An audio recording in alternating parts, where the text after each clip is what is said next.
भएको कारनाताले र नेकपा एमाले जिल्ला कमिटीको सदस्य भएको हैसियतले र नेकपा एमालेको पृष्ठभूमि जनताको बहुदलीय जनवाद को सिद्धान्त र आदर्श र त्यसलाई निर्देशक सिद्धान्तको रूपमा अंगीकार गर्ने मान्छे भएको कारणले म यो भन्न चाहन्छु कि नेपालमा अघि पनि मैले राजनीतिक भूमिका प्रस्तुत गर्दा यो 46 सालदेखि यता भएका सरकारहरू जुन पार्टीको सरकार आउँछ त्यसमा अलिकति कोल्टे फेरेको अवस्था छ। असंलग्न परराष्ट्र नीतिलाई पनि नेपालको असंलग्न परराष्ट्र नीतिलाई पनि कता कता चोट पुर्याउन खोजेको जस्तो महसुस हुन्छ।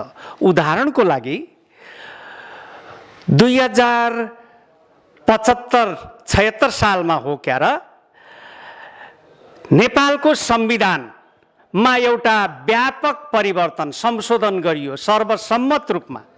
त्यो सर्वसम्मत रूपमा संशोधन भएको विषय कालापानी, लिपुलेक, लिम्पियाधुरा भन्छन् नि पश्चिमतिर। ती कुराहरू नेपालको भूमि हो, त्यहाँ भारतले सडक बनाउन पाउनु हुँदैन भनिएको थियो नि। त त्यसलाई नेपालको संसदले इतिहासमा पहिलो पल्ट सर्वसम्मत रूपमा पास गरेको थियो। सर्वसम्मत रूपमा पास गर्दा भारत पनि हल्लिएको थियो। तर त्यसलाई यता सर्वसम्मत भनेर पास गर्ने राष्ट्रियताको सवालमा नेपालका केही पार्टीहरू यो त गलत भयो भनेर फेरि भन्ने त यो कस्तो प्रकारको नीति हो हाम्रा नेताहरूको। अर्को कुरो, यो वर्तमान सरकार भनेको एमालेको सरकार, केपी ओलीको सरकार ढलिसकेपछि जुन 5 दलीय अपवित्र गठबन्धन भयो नि त, यो अपवित्र गठबन्धनको शासनकालमा त्यही क्षेत्रमा एउटा हाम्रो होनहार नागरिकलाई डुबाइयो महाकाली नदीमा। महाकाली नदीमा आफै डुबेन, त्यहाँ भारतीय एसएसपी मार्फत डुबाइयो। एसएसपीले तुइन काटेर डुबाइदियो। त्यो बेलामा नेपाल सरकार, अहिलेको नेपाल सरकार, अहिलेको गठबन्धन सरकार, अहिलेको अपवित्र सरकार, म भन्छु उनीहरू प्रतिगामी सरकार केपीको थियो भन्छन्, म भन्छु यो प्रतिगामी सरकार हो। किन प्रतिगामी हो भने नेपालको संसदमा, नेपालको संविधानमा 40% सांसद वा 40% सांसद र 40% केन्द्रीय कमिटीका सदस्यहरू हुँदा मात्रै दल फुट विभाजन हुन पाउने हो नि त।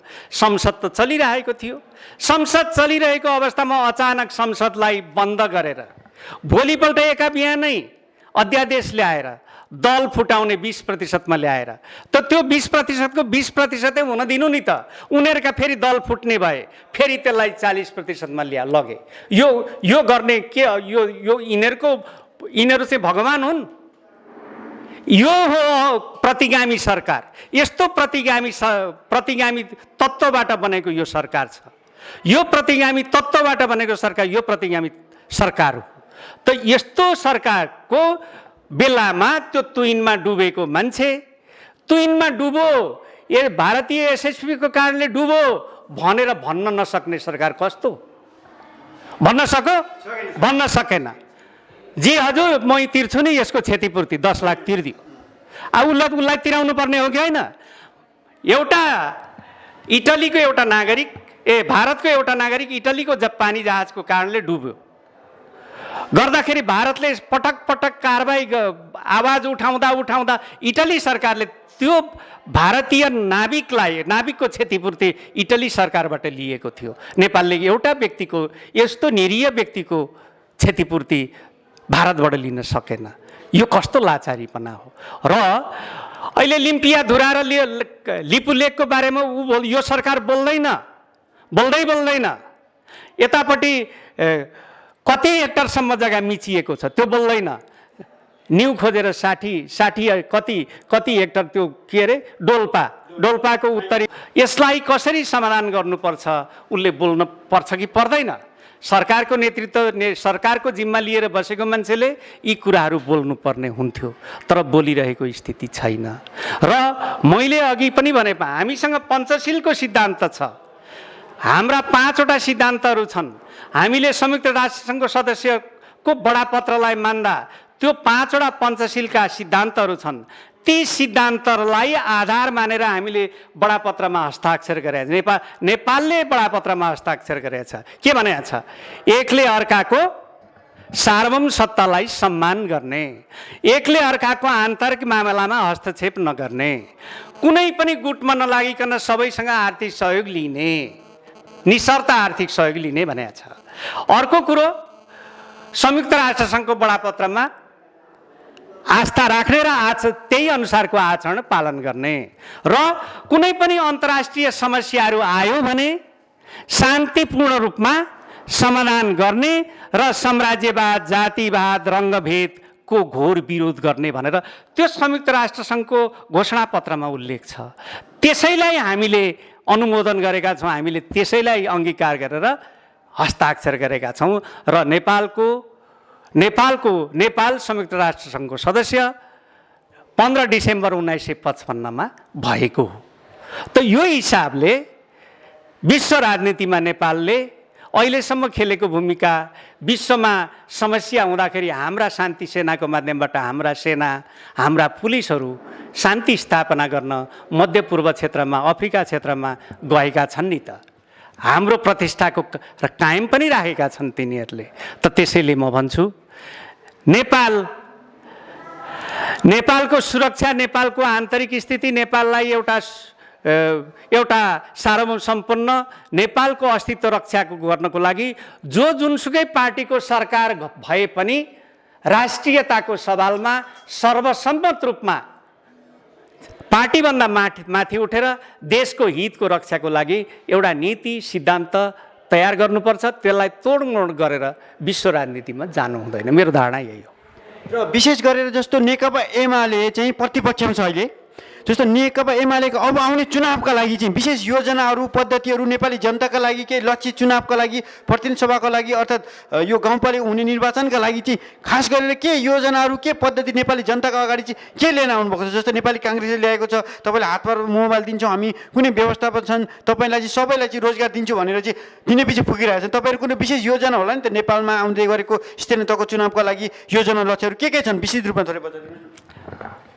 हामी आउने स्थानीय निर्वाचनको लागि जनतालाई यथार्थपरक आश्वासन दिन चाहन्छौँ र हामी हाम्रो घोषणापत्र तयार गर्दैछौँ। अब मैले व्यक्तिगत रूपमा भन्ने होइन, हामी पार्टीको यसरी हामीले जनताका आवश्यकताका कुरा, जनताको आय आर्जनका कुरा र जनताका आधारभूत आवश्यकताका कुरामा हामी सामेल छौँ, उहाँहरूलाई सन्तुष्टि दिने प्रयास गरेका छौँ। आगामी वर्षमा हाम्रो पार्टीले नै यो वडा नम्बर 5मा र अन्य क्षेत्रमा उम्मेदवारी दिएर जनताले विश्वास गर्नु, मलाई लाग्छ जनताले विश्वास गर्नु नै हुन्छ र आगामी कार्यक्रमहरूमा हामीले यो 5 वर्षमा बेस तयार गऱ्यौँ भने अब हामीले योजनाबद्ध रूपमा हामी काम गर्न सक्छौँ। ती के काम गर्न सक्छौँ भन्ने कुरो अहिले खुलाउन हामी सक्दैनौँ, किनभने म व्यक्तिगत रूपमा खुलाउँला तर पार्टीगत रूपमा घोषणापत्र तयार हुन्छ, त्यसैमा सबै कुराहरू उल्लेख हुनेछन्। जस्तो तपाईँको अहिले विश्वमा अहिले युद्ध चलिरहेको छ, एउटा सानो देशमाथि ठुलो देश अर्थात् रुसले चाहिँ युक्रेनमाथि दमन गरिरहेछ, अत्याचार गरिरहेछ, त्यहाँ आफ्ना अत्याधुनिक क्षेपणास्त्रहरू युज गरिरहेछ। त्यस्तै हामी पनि एउटा गरिब देश छौँ, हाम्रा दुईतिर ठुल्ठुला देशहरू छन्। यो हिसाबले हेर्दाखेरि हाम्रो नेपाल चाहिँ के त्यस्तो किसिमको अवैध किसिमको त्यस्ता किसिमको आक्रमण आयो भने हामी सुरक्षा नीति कस्तो किसिमको बनाउने होला भन्ने धारणा छ, थोरै बताइदिनुहोस् न। जुन तपाईँले भन्नुभयो यो अलिक फरक छ। हामी सुरक्षा नीति कस्तो अपनाउनु पर्ला भन्दा पनि हाम्रो स्ट्याटसलाई कसरी मेन्टेन गर्ने हो, हामीले त्यो नीति अख्तियार गर्नुपर्छ। किनभने हामी एक स्वतन्त्र राष्ट्र, विश्व राजनीतिमा, विश्वको इतिहासमा धेरै देशहरू पराधीन भएर उनीहरू पछि स्वतन्त्र भए र धेरै विकसित देशहरूले पनि स्वतन्त्रता दिवस मनाउँछन् नि, होइन? तर हाम्रो देशले स्वतन्त्रता दिवस मनाउँछ, तपाईँहरूलाई थाहा छ? छैन नि। किनभने यो हाम्रो गौरवशाली इतिहासमा हामी कहिल्यै पनि अरू विदेशीको पराधीन हुन सकेनौँ, हामी हुन मानेनौँ। हामी एउटा बहादुर नेपाली हौँ, बहादुर शक्तिशाली नेपाली हौँ। हामीमा त्यो साहस र हिम्मत छ। त्यसैले हाम्रो साहस र हिम्मतको लोभ गरेर हामीलाई आकर्षण भारतले पनि गर्यो, हामीलाई आकर्षण बेलायतले पनि गर्यो, र हामीलाई आकर्षण अहिले सिङ्गापुरले पनि गरिरहेछ। हाम्रो जनशक्ति सिङ्गापुरसम्म पुगेको छ, होइन हो नि त? त्यसैको कारण हो त।